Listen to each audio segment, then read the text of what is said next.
இன்றைக்கி கோவக்காய் பொரியல் என்னோடய ஸ்டைலில் செய்யலாங்களா?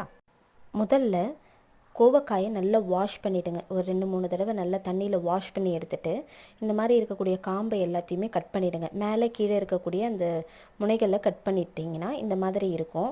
கட் பண்ணிவிட்டு இது 4 பீஸ் வர மாதிரி கொஞ்சம் நல்லா நீட்டாகமாக வெட்டி வச்சுக்கோங்க.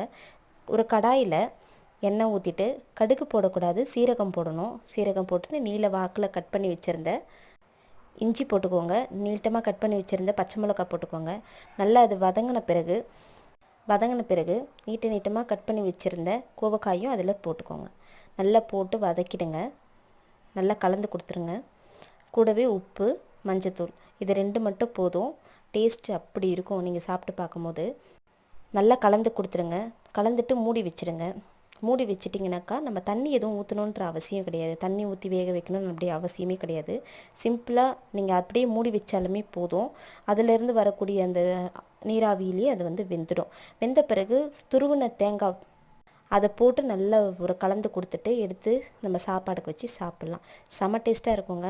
நீங்கள் நம்பவே மாட்டீங்க. குழந்தைங்களுக்கு இப்படி செஞ்சு கொடுத்து பாருங்கள், ரொம்ப ருசியாக சாப்பிடுவாங்க.